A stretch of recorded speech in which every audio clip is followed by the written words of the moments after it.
Contra a cultura. O Evangelho clama pelo diferente.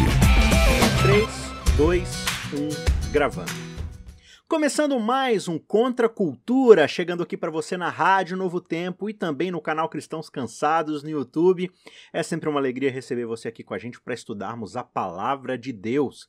Início de nova temporada, a gente acabou aí de encerrar uma temporada toda especial falando sobre a aliança, a promessa eterna de Deus. E agora a gente vai entrar nessa nova temporada, a terceira temporada de 2021, para falar de um outro tema muito legal, muito especial, que é o sábado. O sétimo dia da semana, o dia de descanso. É por isso que o título dessa série, dessa temporada, vai ser O Significado Perdido do Sétimo Dia. Essa temporada do Contra a Cultura vai ser um pouco diferente. Eu vou apresentar ela sozinho aqui com vocês, porque eu estou preparando aí outros materiais para o canal. Então eu estou acelerando aqui a produção dessa temporada, até sozinho mesmo, para poder agilizar. Eu quero trazer aí, ainda para esse ano, algumas meditações matinais, pelo menos 2 vezes por semana, umas meditações curtas. Mas a gente vai trazer também alguns resumos, um pouco mais compactos, não exatamente igual Contra a Cultura, mas direto ao ponto, uma ou 2 vezes ali durante a semana no canal, alguns resumos bem enxutos da lição, certo? A gente vai ter um estudo sobre um livro bíblico, sobre um livro da Bíblia, né? Vai ser uma live, geralmente às sextas-feiras ou sábado à tarde, pegando algum livro da Bíblia para ver sua estrutura, quem foi o autor, quais são os principais temas, aprender o que a gente precisa saber para poder ler aquele livro, tudo isso como fruto do curso de interpretação bíblica que a gente já fez e que está se encerrando nessa semana ou na próxima, se eu não me engano. Na sexta-feira a gente vai ter a última aula do curso Quero Entender a Bíblia, e aí a gente vai dar sequência aprendendo a estudar cada um desses livros da Bíblia, tá bom? Então, se você ainda não assistiu ao nosso curso, se você não fez esse curso, não perca. Você pode acessar queroentenderabiblia.com.br e lá você tem todas as aulas, as lives, as aulas gravadas, as aulas extras, tudo que a gente ensinou lá para você poder aprender, tudo de graça, disponível aí para você. Basta acessar queroentenderabiblia.com.br ou você pode também acessar lá o canal no YouTube, Cristãos Cansados. Se você ainda não está inscrito no canal, corre lá, se inscreve para você não perder nenhuma dessas novidades, tá? Eu ainda quero tentar trazer pelo menos umas 2 vezes no mês aí algum sermão expositivo, né, algum sermão sobre a Bíblia, talvez quarta-noite ou domingo à noite, enfim.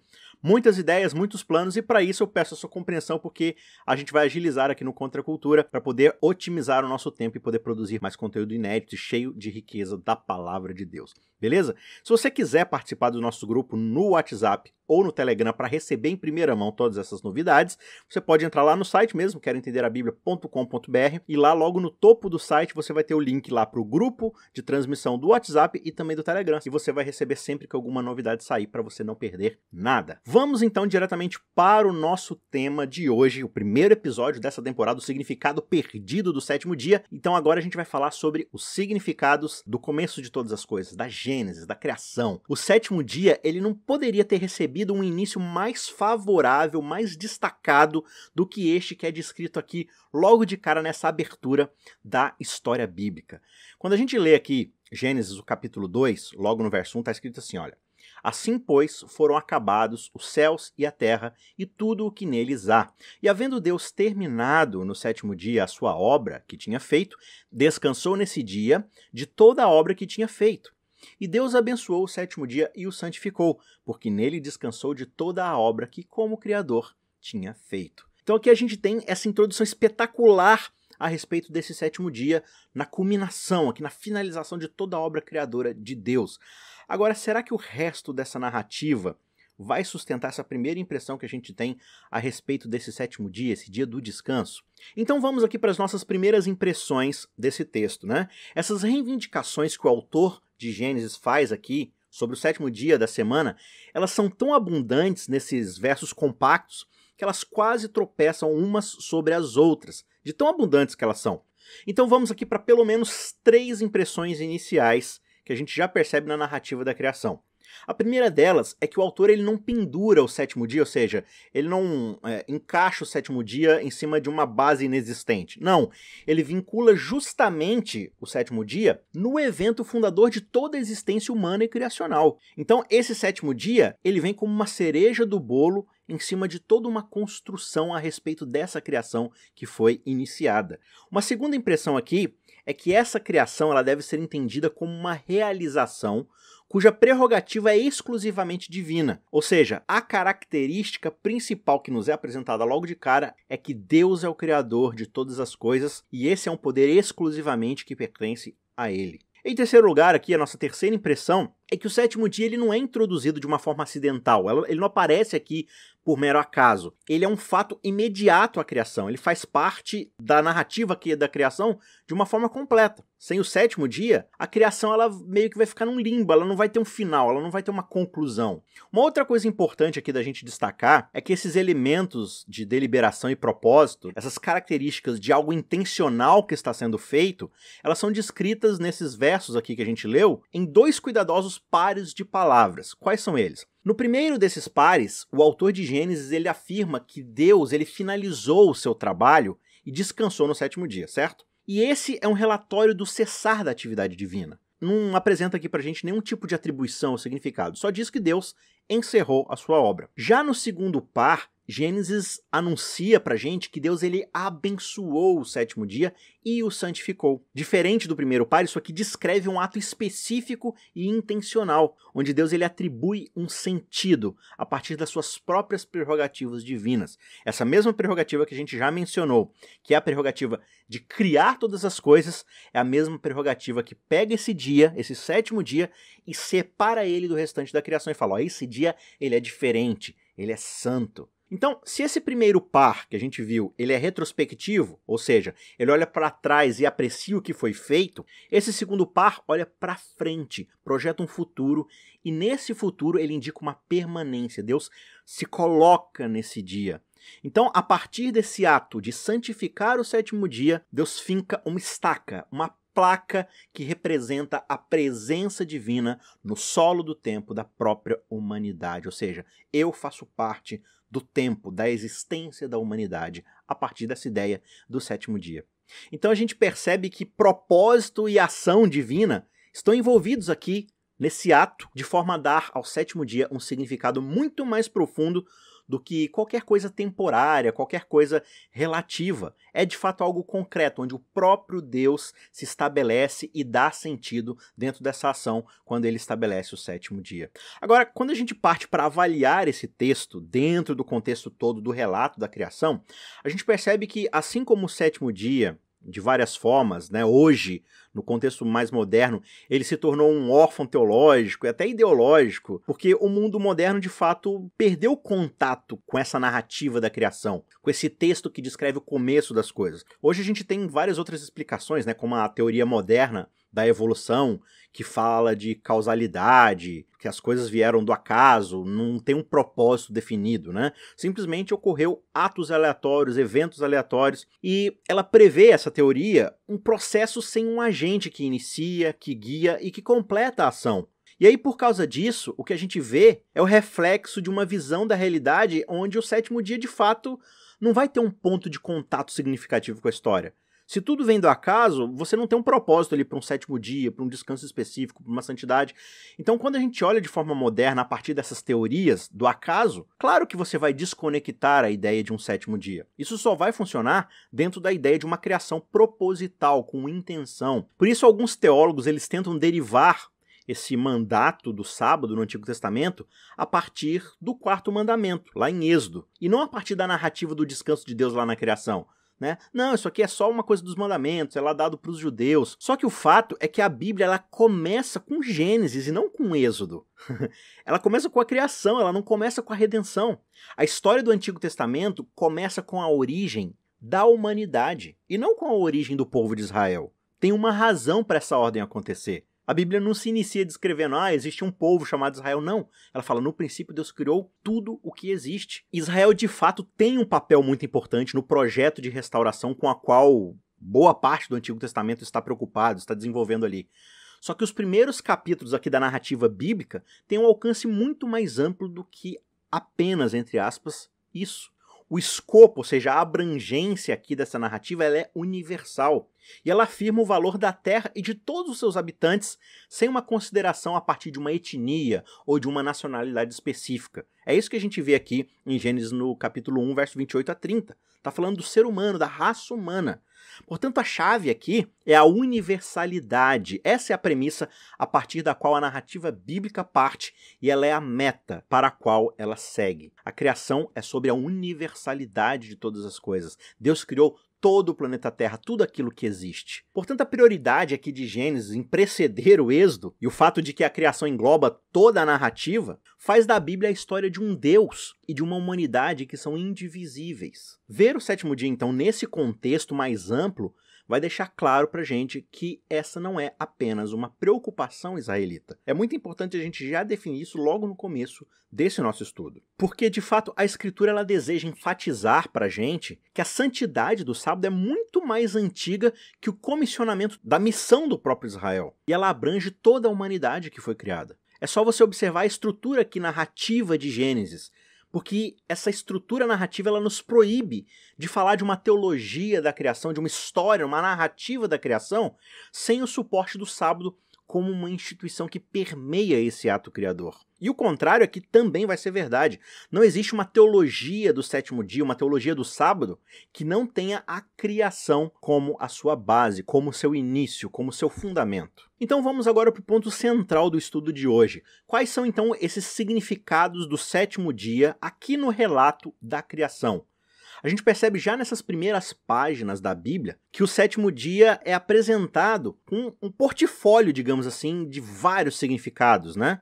Encarnando noções de propósito, de poder, de personalidade, relacionamento, amor e presença. São muitas facetas que a gente descobre quando a gente começa a cavar e observar mais de perto a ideia aqui do sétimo dia. Eu separei aqui 8 facetas desse diamante chamado sábado, sétimo dia, o dia do descanso, o dia santo. O primeiro significado que a gente observa além da superfície desse descanso é que o sétimo dia é de fato a primeira coisa a ser consagrada nas escrituras, se você perceber. Isso faz com que ela adquira esse status especial, né? O sétimo dia adquire esse status especial que pertence somente a Deus. Só Deus é santo, e a primeira coisa que ele atribui a partir da sua santidade, esse status especial, é o sábado. Então, dessa forma, Gênesis enfatiza pra gente essa sacralidade do sábado. E ao contrário, por exemplo, da narrativa épica da criação babilônica, a história bíblica ela não tem o que aqueles estudiosos chamam de teogonia, ou seja, aquele mito, aquela história fundante de como os deuses vieram à existência. Não, o relato bíblico ele já começa com Deus. Deus é o início, antes dele não há nada, ele traz tudo mais à existência. E dentre as coisas que Deus traz à existência, aqui no relato da criação, de fato, o sétimo dia é o que se destaca, carregado com essa santidade do Criador, nesse ato solene de descanso, um ato deliberado, um ato intencional. É de fato uma declaração de assinatura de qual é o propósito de Deus para a sua criação. Portanto, esse é o primeiro significado. O segundo é a respeito da prerrogativa distintiva. A gente já falou aqui dessa ideia de Deus ter a prerrogativa do ato criador. Deus ele não possui um início, mas é preciso observar também que não existe um início sem Deus. E ao declarar aqui na primeira frase da Bíblia que no início Deus criou, o que a gente vai perceber, olhando mais de perto, é que o autor de Gênesis aqui utiliza a palavra bará. Essa palavra bará, criou, é uma expressão que ela jamais é utilizada para descrever qualquer outro ser que não seja o próprio Deus. É uma atividade que não é realizada por alguém da criação, somente pelo Criador. Não há nenhuma correspondência humana em relação a esse tipo de trabalho, a esse tipo de prerrogativa. Então, a criação ela é apresentada para a gente já nesses primeiros versos como a marca registrada do próprio Deus. É uma declaração de direitos autorais que, se você observar bem, você não precisa temer qualquer competição se você tem essa prerrogativa. Porque não é possível que nenhum outro ser possa realizar esse tipo de ação. Então, colocando o sétimo dia como o evento culminante da criação, a Bíblia descarta imediatamente qualquer noção de que a natureza responde por si mesma. Toda a natureza presta contas a Deus, porque é de Deus que ela surge, é a partir de Deus que ela é criada. Portanto, o sábado se torna essa lembrança de que a autoridade é distintivamente divina. Por exemplo, aqui no relato de Gênesis, você vai perceber que os corpos celestes Eles não têm qualidades pessoais, como você observa em várias outras narrativas fundantes, né? A função desses astros celestes é limitada apenas a separar o dia e a noite como meros instrumentos. Eles não assumem papel de divindade, né? O Deus Sol, o Deus Lua e tal, não.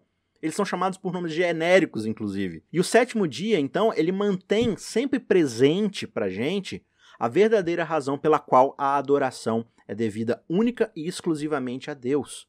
O verdadeiro terreno da adoração divina, conforme a Bíblia nos apresenta, não apenas dessa adoração que é prestada no sétimo dia, mas de toda e qualquer adoração, essa noção da verdadeira adoração é encontrada justamente na distinção que é feita entre o Criador e suas criaturas. Então, de certa forma, a adoração é o ato de percebermos a infinita diferença qualitativa que existe entre nós e Deus. O ser humano ele deve desistir de tentar usurpar um domínio que é única e exclusivamente divino. O ser humano deve ter a noção das suas limitações, ele deve saber o seu lugar, o seu papel e quem ele é. Ele é uma imagem e um reflexo daquele que é o verdadeiro Criador. E aí, quanto a isso, o sábado vai ser esse solene aviso para nós, fazendo essa distinção de que Deus criou todas as coisas e que nós devemos prestar essa adoração, esse reconhecimento a quem Ele é. O terceiro significado diz respeito a um sinal de personalidade. O relato da criação descreve para a gente tanto um início como uma conclusão. A cessação e a completude aqui da criação são marcadores de uma personalidade, de um propósito definido. O que isso quer dizer? Quando a gente analisa a ideia a partir de causalidade, ou seja, das coisas acontecendo a partir do acaso, você deve levar em consideração que uma função meramente causal, algo que acontece de forma aleatória, não possui a habilidade necessária para encerrar um processo. Esse processo só vai ser interrompido se a causa deixar de existir. É um efeito dominó, sabe? Quando você empurra um dominó e as coisas começam a cair. Esse movimento não tem o poder de se encerrar por si mesmo. Ele vai acontecendo de forma ininterrupta até acabar. Então, quando ele acaba, ele se encerra, ele deixa de existir. Esse movimento deixa de existir. Então, quando a gente parte dessa ideia, desse princípio, a gente deve ter em mente que Deus não é uma casualidade. Afinal, é dito pra gente aqui na narrativa que ele decidiu descansar e encerrar o seu trabalho. Ele não vai num movimento constante de criação sem poder parar porque é uma causalidade. Não, ele decide o momento de encerrar a sua atividade criadora. Por quê? Porque ele é uma personalidade. Ele tem sua individualidade, sua intenção e o seu propósito. Então esse relato bíblico aqui de Gênesis deixa muito claro pra gente que esse processo ocorrido foi originado a partir do propósito divino. Portanto, ele foi encerrado quando esse propósito foi concluído. Deus tinha um planejamento e ele executou esse planejamento. A Bíblia nos diz que foram acabados os céus e a terra. Havendo Deus terminado no sétimo dia a sua obra que tinha feito, descansou nesse dia de toda a obra que tinha feito. O sétimo dia, ele fala de uma obra concluída, justamente para destacar que Deus tinha um design definido e limitado na sua mente. Ele sabia de onde estava partindo e onde chegaria. Do início ao fim, os eventos da criação destacam aqui pra gente essas marcas de decisões importantes. E toda a narrativa é impulsionada por um vigoroso sentido de deliberação, de propósito e de satisfação. Olha, e viu que era bom, e concluiu no dia tal e viu que era bom, e no dia seguinte terminou e viu que era bom. A propósito, a deliberação aqui. Isso fica ainda mais claro pra gente quando a gente percebe que, de fato, a humanidade foi criada à imagem e semelhança de Deus. Essa personalidade de Deus se encontra no coração de todo o relato da criação. Embora o poder divino de criar todas as coisas certamente seja a premissa implícita de toda a criação, o descanso no sétimo dia serve como a expressão de um Deus pessoal, mais do que simplesmente alguém que possui um poder infinito. O quarto significado é a respeito de um marcador pessoal. O texto diz aqui pra gente que Deus sabadou. Embora a maioria das versões bíblicas utilize a palavra descansar, essa não é exatamente uma palavra completa aqui que captura de forma precisa toda a ideia original do texto. Talvez uma forma mais aproximada da expressão sabadar seja cessar, chegar a um fim. Se a gente pudesse dar uma imagem mental, seria algo como um navio ancorando, chegando no porto, né? Ou um trem ali chegando na última estação, desacelerando ali do seu movimento. Então, se descansar tem a conotação de um carro que foi estacionado, cessar mostra pra gente o exato momento da própria chegada em si. Então, aqui no contexto do relato da criação, a cessação aponta para a alegria de alguém que está concluindo a sua atividade e cessando a sua atividade para se encontrar, para estar com alguém.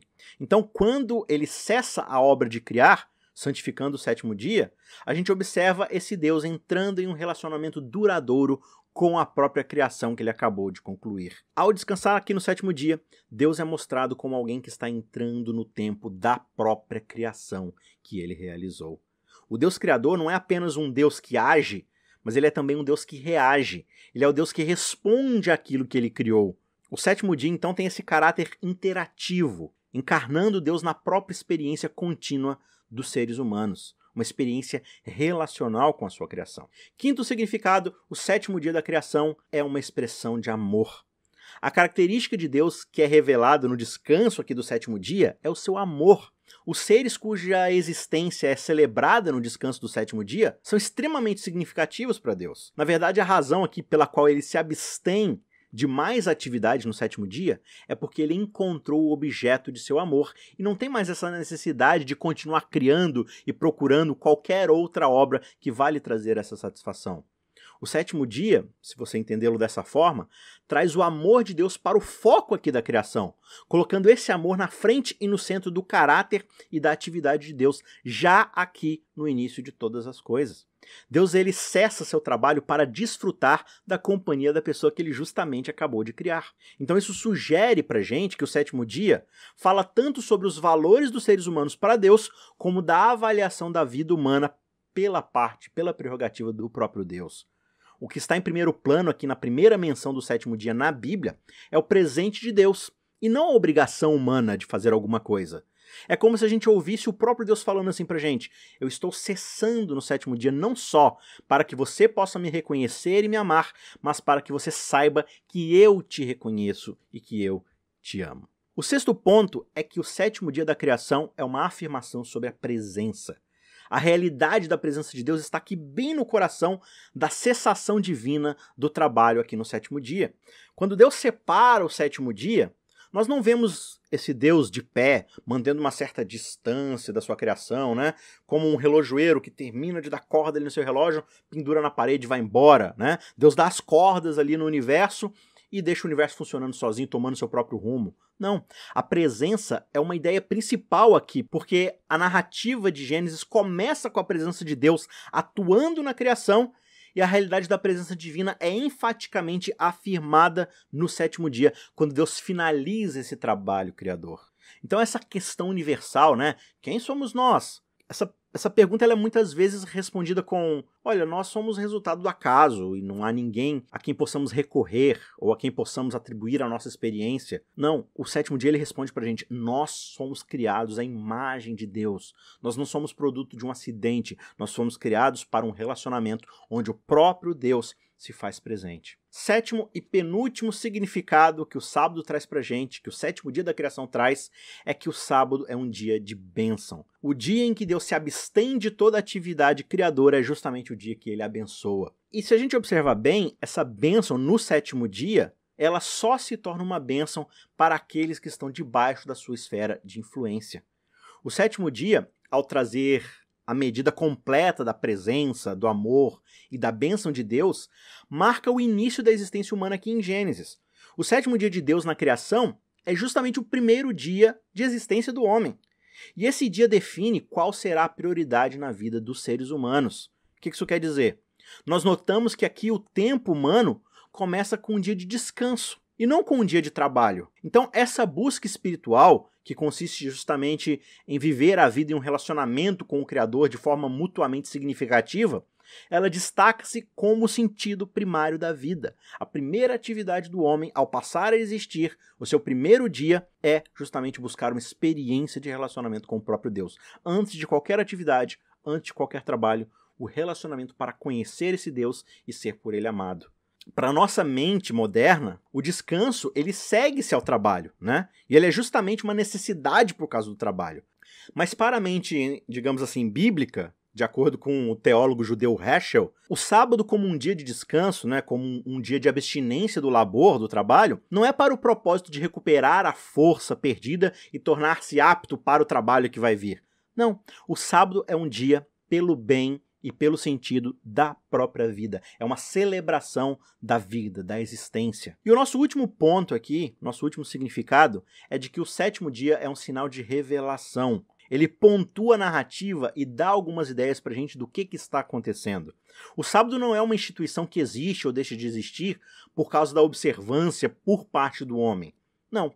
O descanso divino é um fato. E é um fato tanto quanto a própria obra divina de criar. Então, a santidade do dia é um fato. Ela existe. O sábado é um dia santo. Quer o homem desfrute desse benefício ou não. Então, o relato de Gênesis sobre o sétimo dia, ele é escrito no indicativo. Né? O que isso significa? Ele só diz que o sábado foi abençoado e que Deus descansou. Não existe aqui no relato de Gênesis qualquer imperativo ligado a ele, ou seja, não existe um mandamento, Deus não ordena que o homem descanse. O texto simplesmente descreve pra gente que Deus descansou. Se os seres humanos vão se unir a Deus no descanso de Deus ou não, isso só pode ser especulado, só pode ser antecipado dentro de um exercício especulativo. O sétimo dia fala da importância do ser humano para Deus. E a sua mensagem primária não é o dever, a obrigação humana, é o compromisso divino com a sua própria criação. A Bíblia diz que ao final da semana, ao final da criação, Deus viu tudo aquilo que ele tinha feito e era muito bom. Portanto, essa expressão muito bom é uma declaração avaliativa. Então esse muito, ele sugere pra gente que há gradações de bom, ao melhor, ao muito bom. E esse bom indica a consciência justamente do seu oposto, ou seja, daquilo que não é bom. E isso inclui aquilo que é mal. Portanto, o sétimo dia também traz pra gente essa percepção de que essa santidade, esse descanso, não vai poder ser totalmente apreciado a menos que as vozes dissidentes, né? As vozes daqueles que discordam também sejam ouvidas. Isso quer dizer que no jardim da felicidade, no jardim onde tudo é muito bom, aqui, onde o sétimo dia é separado, santificado e desfrutado pela primeira vez, também existe uma serpente com uma proposta diferente.